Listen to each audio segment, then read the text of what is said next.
Hello दोस्तों, आप सभी का स्वागत है आप सबके अपने YouTube channel V cell education में।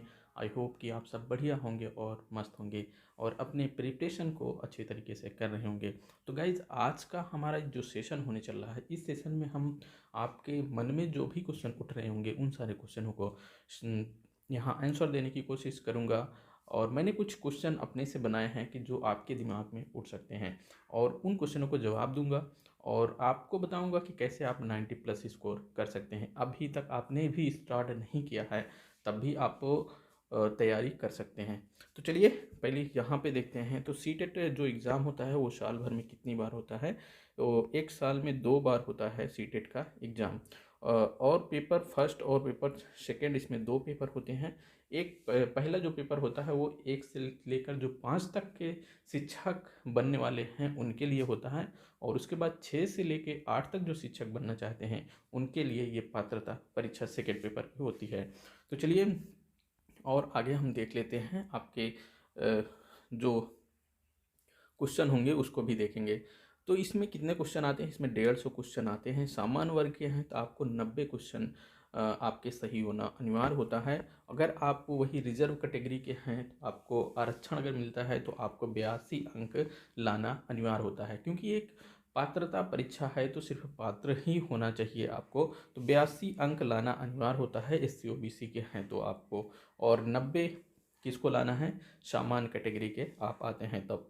अब इसको एक क्वेश्चन हम आपके दिमाग में जो बिगनर होंगे उनके दिमाग में उठता है कि हम सीटेट एग्ज़ाम को कब दे सकते हैं? तो आप कब दे सकते हैं? यदि आपने बीएड 1 साल कंप्लीट कर लिया है तब, या डीएलएड 1 साल कंप्लीट कर लिया है तब आप क्या कर सकते हैं कि आप सीटेट एग्ज़ाम को दे सकते हैं। क्यों ज़रूरी है सीटेट पास करना? अगर कुछ लोगों के दिमाग में यही चलता होगा, हम सीटेट पास क्यों करें? अगर सीटेट आप मतलब सीटेट पास करना क्यों ज़रूरी होता है भैया? जब आप प्राइमरी लेवल के शिक्षक बनना चाहते हैं तब भी आपको ये पात्रता परीक्षा आपके लिए आवश्यक होगी। जो पेपर फर्स्ट होता है, 1 से लेके 5 तक आप शिक्षक बनना चाहते हैं तो ये पात्रता परीक्षा आपको ज़रूर पास करना अनिवार्य होगा। जो प्राथमिक कक्षा के लिए होगा, और पेपर सेकंड जो होगा वो उच्च प्राथमिक कक्षा के लिए होगा, जो जो कहते हैं क्या, 6 से लेके 8 तक के बच्चों के लिए जब आप शिक्षक बनने जाएंगे तब इसकी आवश्यकता होगी। ठीक। और कुछ क्वेश्चन आपके दिमाग में क्या उठते होंगे कि इसकी तैयारी किस तरह करें कि सीटेट आपका क्लियर हो जाए। सबसे ज़रूरी बात ये होती है कि आप क्या करें, सिलेबस को पढ़ें। सबसे ज़रूरी बात होती है आप सिलेबस को पढ़ें, और एक एक जितने भी विषय हैं एक एक विषय को आप पूरी तरीके से कंप्लीट करें। एक तो ये हो गया।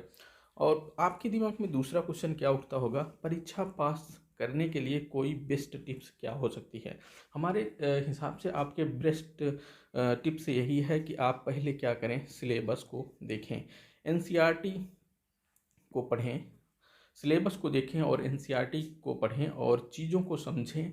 रट्टाफिकेशन जो होता है ना, बहुत बच्चे जो होते हैं कि रट्टा मारने पे विश्वास करते हैं, तो यहाँ सीटेट में आपको रट्टा नहीं मारना है। आप अगर रट्टा मारने की कोशिश करेंगे तो आप फेल हो जाएंगे, कितने भी आप अपने को स्ट्रॉन्ग समझते हों। लेकिन यहाँ रट्टे वाली कोई चीज़ें नहीं चलेगी। यहाँ आपको अपने अंदर समझ विकसित करनी होगी, और समझ विकसित करने के लिए आप प्रीवियस ईयर पेपर को, सॉल्व पेपर को देख सकते हैं। उसमें बहुत क्वेश्चन हैं, बहुत से प्रीवियस ईयर पेपर हैं। आप प्रीवियस ईयर पेपर को सॉल्व करोगे तो आपको समझ में आ जाएगा। और उसमें जो प्रीवियस ईयर सॉल्व करोगे तो उसमें आपको पता चलेगा कि उसमें क्वेश्चन जो दिया होता है उसके बाद जो आंसर दिया होता है, उस ऐसा लगेगा वो चारों ऑप्शन आपके क्या हैं, सही है, लेकिन आपको उसमें से ढूंढना होगा सबसे बेस्ट ऑप्शन कौन सा होता है, तो उसी को लगाना होता है। और इसमें पॉसिबिलिटी मतलब सही डायरेक्शन और पॉजिटिविटी किस में सबसे ज़्यादा दिख रही है उसको लगाना होता है। तो ये तो बात हो गई। आपके मन में तीसरा क्वेश्चन क्या उठता होगा उसके बाद हम दिक्कत देखते हैं। क्या ये परीक्षा वाकई में मुश्किल है जैसा आमतौर पर समझा जाता है? बिल्कुल नहीं। हमें लगता है कि ये परीक्षा बहुत ही मुश्किल नहीं है। आप एक स्ट्रेटजी से चलेंगे तो बहुत ही आसानी के साथ आप इसको क्लियर कर सकते हैं, पेपर फर्स्ट और पेपर सेकंड को। आपको एनसीईआरटी की बुकें पढ़नी हैं। हमने कुछ एक वीडियो डाला है इसके पहले, उसको अगर आप फॉलो कर लेंगे तो मैंने जो बुक्स पढ़ी थी, मैंने एनसीईआरटी भी नहीं पढ़ी थी, मैंने सिर्फ उन्हीं बुक को पढ़ा था जो एग्ज़ाम गोल पोस्ट की बुक आती है। वो प्रीवियस ईयर के जो क्वेश्चन पेपर सॉल्व हैं उसको मैंने पढ़ा था, और उसमें कुछ थ्योरी दी गई हैं, मैंने उसको पढ़ा था। मैंने एनसीईआरटी भी नहीं फॉलो की थी, लेकिन एनसीईआरटी आपको फॉलो करना ज़रूरी है क्योंकि वहीं से सारे क्वेश्चन आपको देखने को मिलते हैं। तो आगे आपके दिमाग में क्या क्वेश्चन आ सकता है? चौथा, क्या इसके लिए कोचिंग लेना ज़रूरी है? कोचिंग लेना ज़रूरी नहीं है, क्योंकि हमने भी कोई कोचिंग नहीं ज्वाइन की थी। और आपको अच्छे स्कोर या कुछ समझ में नहीं आता, तब भी आप यूट्यूब पे ऐसे ढेर सारे कंटेंट आपको मिल जाएंगे जो आपको एग्ज़ाम के लिए बहुत ही हेल्पफुल होंगे। यूट्यूब पे फ्री में आपको वीडियो मिल जाएंगे, तो इसे किसी भी कोचिंग को लेने की ज़रूरत नहीं है। लेकिन मैंने बुक्स को ज़रूर पढ़ा था, ठीक। तो आप बुक्स को ज़रूर पढ़ें, एनसीईआरटी की बुकों को फॉलो करने की कोशिश करें, ठीक। और उसके बाद आपके दिमाग में पांचवा क्वेश्चन उठता होगा, क्या आपने इसके लिए कोचिंग ली थी? मैंने बताया कि मैंने इसके लिए कोचिंग नहीं ली थी।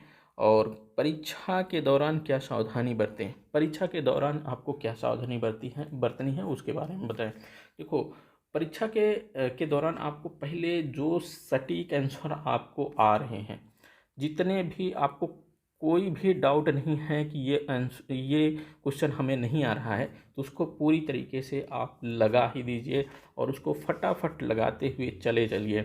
और जो नहीं आ रहा, आपको डाउट हो रहा है, उसके असमंजस में है कि हाँ ये क्वेश्चन मुझे नहीं आ रहा है, या इसमें 50-50 वाला चांस है, तो 50-50 वाला चांस है तो उसको भी संभवतः कर सकते हैं आप, नहीं तो आप छोड़ दीजिए।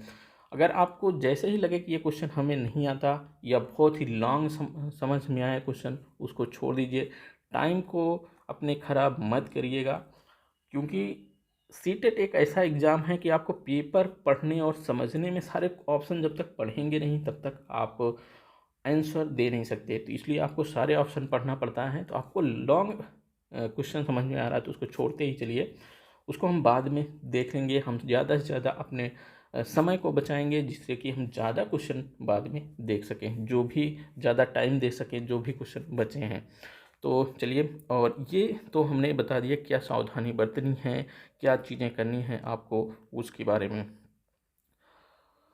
जो छात्र ये परीक्षा देना चाहते हैं, आप उनके लिए क्या सलाह देंगे? भाई, मैं यही कहूँगा कि आप को डरना नहीं है। जो भी बिगनर छात्र हैं, जो भी सीटेट पहली बार दे रहे हैं और देना चाह रहे हैं, उनके लिए मैं यही कहूँगा कि आपको डरना नहीं है। आपको एनसीईआरटी की बुक्स को फॉलो करना है। आपको कोई भी कोचिंग संस्था ज्वाइन नहीं करनी है। पैसा देना आप ज्वाइन करना चाहते हैं, आपकी स्वेच्छा अनुसार आप किसी भी कोचिंग संस्था को ज्वाइन कर सकते हैं।